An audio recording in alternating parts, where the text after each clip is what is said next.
আজ থেকে ৭৫ বছর আগে প্রত্যেকটি ভারতীয়র দিন কিংবা রাত সমস্ত কিছুই এক ছিল। পেটে খাওয়ার না পেয়ে পিঠে পড়তো লাঠি বন্দুকের মার।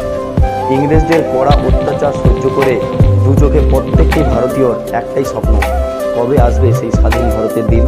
পিঠে মার না খেয়ে পেটে শান্তিতে খাওয়ার পাবো, কবে পাবো স্বাধীন ভারতের ২০০ বছর ধরে প্রত্যেকটি ভারতীয়র একটাই স্বপ্ন, কবে পাবো।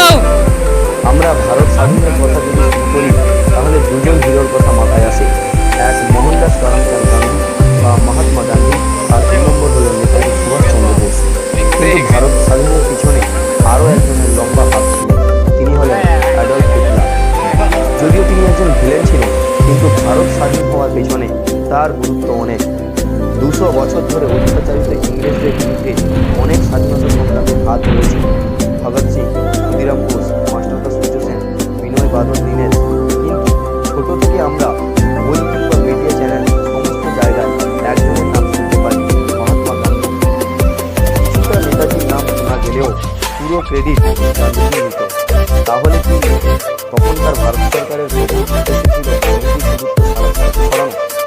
সত্য কখনো চাপা থাকে না। আসুন আজ এই ভিডিওয় তিনজনের সম্পর্কে তুলে ধরব, তারপর আপনাদের বিচার করবেন স্বাধীন ভারতের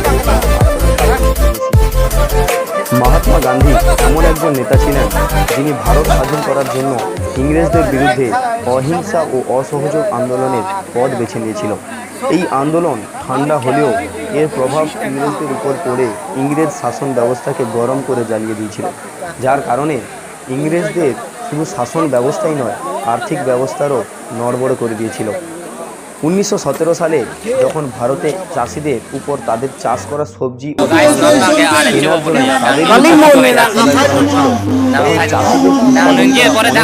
করেছিল, যার কারণে তখন ভারতে অনাহারে মানুষদের মৃত্যু হচ্ছিল, রোগ ব্যাধির সৃষ্টি হচ্ছিল। ঠিক তখনই মহাত্মা গান্ধী তার লবণ আন্দোলন শুরু করে। এই আন্দোলন সারা ভারতে চালু হওয়ার পর ইংরেজ সরকার বাধ্য হয়েছিল চাষিদের উপর থেকে ট্যাক্স তুলে দিতে। শুধু তাই নয়, তারপর যখন গান্ধীজির কথায় সারা ভারতের জনসাধারণ এক হয়ে স্কুল, কলেজ, হাসপাতাল, সরকারি অফিস সমস্ত কিছু ছাড়তে লাগলো, তখন ইংরেজদের সাধারণ জীবন